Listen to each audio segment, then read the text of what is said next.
मधुर वाणी में आपका स्वागत है। अगर आप सच होने का ढोंग करेंगे तो आज नहीं तो कल बहुत नीचे गिरेंगे। जीवन के हर मोड़ पर कठिनाइयों से आपका सामना होगा। अगर आप उन कठिनाइयों से लड़ने के लिए मानसिक रूप से मजबूत होना चाहते हैं तो अपने दिमाग को प्रेरित करने वाले विचारों से सीखिए। जब तक हम अपने दर्द, गम और डर को हथियार नहीं बनाएंगे तब तक हम सिकदर नहीं कहलाएंगे। यदि आप हारने की हिम्मत रखते हैं तो आप जीतने की कला बखूबी जानते हैं। तरक्की सिर्फ चाहने से नहीं, सही निर्णय और लगातार मेहनत करने से मिलती है। यदि आप ऊंचाई पर पहुंचना चाहते हैं तो आपको हर उन विचारों और बातों से हल्का होना होगा जो आपको भारी कर देते हैं। इस धरती पर कुछ भी मुश्किल नहीं है। मुश्किल है तो बस यह मानना कि कुछ भी मुश्किल नहीं है। चेहरे की रंगत से सिर्फ आदमी निखरता है, लेकिन मन की रंगत से आदमी और उसका भविष्य दोनों निखरता है। इसी को सफेद झूठ बोलना कहते हैं। इसी सफेद झूठ के चक्कर में लोग वह नहीं कर पाए जो वह कर सकते थे।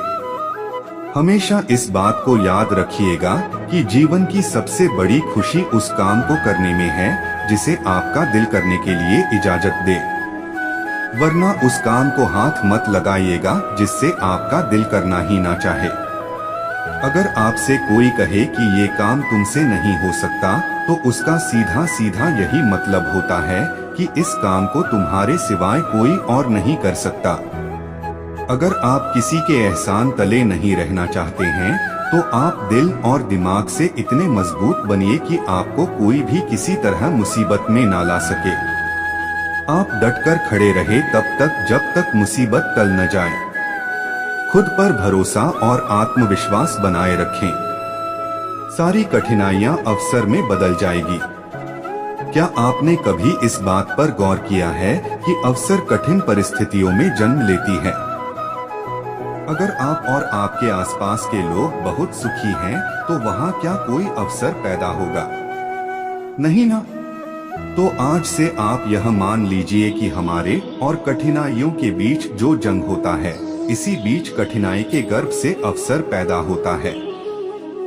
यदि आपको इस बात से कोई फर्क नहीं पड़ता कि लोग आपके बारे में क्या सोचते हैं, तो लोगों को इस बात से भी फर्क नहीं पड़ता कि आप क्या करते हैं। इससे फर्क नहीं पड़ता कि आपके चेहरे की रंगत क्या है, फर्क तो इस बात से पड़ता है कि आपकी सोच की रंगत क्या है। आप समय न होने का बहाना नहीं कर सकते, क्योंकि आपको भी तो वही 24 घंटे मिलते हैं, उतना ही जितना सफल और महान लोगों को मिलता है। समय का पहिया यह नहीं कहता कि धीरे चलो या तेज चलो। समय का पहिया कहता है मेरे साथ चलो और सफल बनो। यदि एक बार समय चला गया और आपने उसका सही उपयोग नहीं किया तो समझ लीजिए उसको बाद में बड़े अफसोस के साथ यह कहना पड़ेगा कि काश मैंने समय को बर्बाद न किया होता तो आज मैं कुछ होता। यदि एक बार समय चला जाता तो फिर अफसोस के अलावा और कुछ बाकी नहीं रहता। समय आपकी जिंदगी का सबसे कीमती तोहफा है जो ईश्वर ने सभी को समान रूप से दिया है। अब यह आपके ऊपर है कि आप उसका उपयोग कैसे करते हैं। ध्यान देने वाली बात यह है कि समय का हर पल लाभ के लिए एक अवसर है और इस अवसर का फायदा उठाकर आप कुछ भी अच्छा हासिल कर सकते हैं। यदि आप हर पल का सही उपयोग कर पाते हैं तो आपको सफलता की ऊंचाइयों को छूने से कोई नहीं रोक सकता। यदि आप नदी की तरह बहते हुए समय का उपयोग नहीं कर पाए तो एक समय ऐसा आएगा जब आपको न चाहकर भी कहना पड़ेगा कि काश मैं उस समय वह काम कर लिया होता, काश मैं अपने जीवन के प्रति उस समय सचेत होता। कहीं आपके जीवन में ऐसा तो नहीं हो रहा? कहीं आपके जीवन के समय रूपी खेत की लहराती फसल को कोई चिड़िया तो नहीं चुग रहे? अगर ऐसा है तो उस चिड़िया को तुरंत उड़ा दीजिए और बचा लीजिए अपनी फसल को, बचा लीजिए अपने खुशी भरे जीवन को। वरना एक ही वाक्य आप जीवन भर दोहराते रहेंगे कि काश मैंने उस समय यह कर लिया होता। जीवन का हर पल एक अवसर है और इस अवसर को कभी भी हाथ से जाने नहीं देना चाहिए। जीवन के हर पल को उससे और उससे जुड़े प्रत्येक कार्य को पूरे मन के साथ करना चाहिए।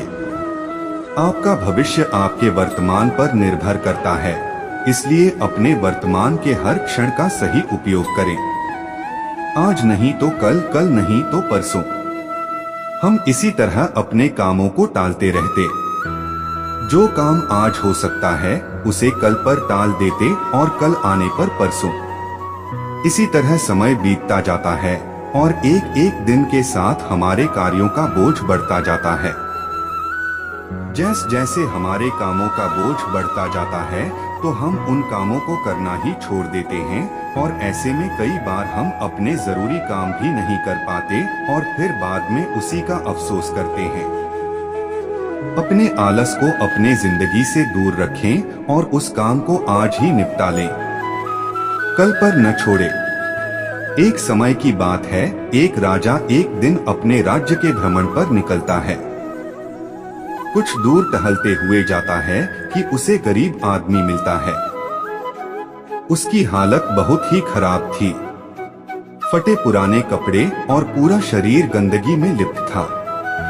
राजा को उस पर दया आती है। राजा अपने राज्य में ऐसे इंसान को देखकर परेशान हो जाता है कि उसके राज्य में बहुत तकलीफ है। फिर राजा ने निर्णय लिया कि उस गरीब के घर में चुपके से सोने की कुछ मोहरें रखवा देगा। उस दिन जब रात होती है तो रात के अंधेरे में राजा अपने गुप्तचर को आदेश देता है कि जाओ उस गरीब के घर में सोने की 1000 मोहरें चुपके से रखो और साथ ही में एक पत्र राजा देता है जिस पर लिखा होता है, मैं तुम्हारे राज्य का राजा हूँ। ये सोने की मोहरें तुम्हारे लिए राजा पत्र इसलिए रखवाता है। गरीब आदमी इतने सोने के मोहरे देखकर परेशान न हो जाए। गुप्तचर सोने की मोहरें और राजा का पत्र उस गरीब के घर में चुपके से रखा था। अब राजा मन ही मन खुश था। उसके राज्य में कोई भी गरीब नहीं है। कुछ दिन बीता है। एक दिन अचानक से राजा को उस गरीब की याद आती है तो राजा अपने गुप्तचर से उस गरीब का हालचाल पता करने को कहता है। कुछ समय बाद गुप्तचर वापस आता है और राजा को बताता है कि वह आदमी अब इस दुनिया में नहीं रहा, वह मर चुका है। राजा को यह सुनकर बहुत बुरा लगा। राजा ने उसके मरने का कारण पूछा तो गुप्तचर ने बोला कि महाराज, वह गरीब आदमी कुछ दिन पहले बहुत खुश था, सबसे मिलता था, बातें करता था। उसके अंदर काफी बदलाव आ गया था। लोगों ने बताया कि वह अपने साथ एक पोटली लेकर घूमता रहता था। किसी को पोटली के बारे में कुछ नहीं बताता था, किसी को हाथ तक लगाने नहीं देता था। लेकिन महाराज पास के राज्य में एक दिन किसी काम से गया था तो उसकी वह पोटली कुछ लुटेरों ने चुरा ली, जिसके बाद वह बहुत बेचैन रहने लगा, पागलों की तरह बातें करने लगा। लोगों ने बताया कि उसकी हालत पहले से भी खराब हो गई थी। पहले तो वह लोगों के बीच में बैठता था, बातें करता था, लेकिन जब से उसकी पोटली चोरी हुई तब से वह किसी को भी अपने पास नहीं आने देता। इसलिए कोई भी चाहकर उसकी मदद नहीं कर पा रहा था। गुप्तचर पूरी बात कहते हुए राजा के सामने वह पोटली पेश करता है जिसमें 800 सोने की मोहरें होती हैं। राजा इन मोहरों को देखकर पहचान जाता है कि यह वही मोहरें थी जो राजा ने उस गरीब के घर में रखवाई थी, परंतु राजा ने तो 1000 मोहरें रखवाई थी, यह तो सिर्फ 8 है। राजा समझ जाता है कि वह गरीब आदमी 200 मोहरों की पोटली को लेकर घूमा करता था, जिसके चोरी हो जाने के बाद वह सदमे में चला गया और आखिरकार उसकी मौत हो गई। मुझे पता है कि अब आप क्या सोच रहे हैं। यही ना कि गरीब आदमी पागल था। 800 मोहरें बची थी, उसे अपना जीवन बेहतर बना सकता था, यही सोच रहा था। लेकिन अगर मैं यही सोने की मोहरें हटाकर उसे वक्त बोल दूं तो जो थोड़ा सा गया है लेकिन ज्यादा आना अभी बाकी है। मैं इस कहानी के माध्यम से आपको यही समझाना चाहता था, जो खराब हो चुका है उसके बारे में सोचकर खुद को बर्बाद मत करो। जो बचा है उसे सवार हो। आशा करते हैं कि आप अपनी जिंदगी एक दिन जरूर संभाल लेंगे। दोस्तों, इस वीडियो में सिद्ध है। मिलते हैं। मधुर वाणी चैनल को लाइक और सब्सक्राइब करना ना भूले। आप हमेशा खुश रहे हो, मैं भगवान से प्रार्थना करूंगा। जय श्री कृष्णा।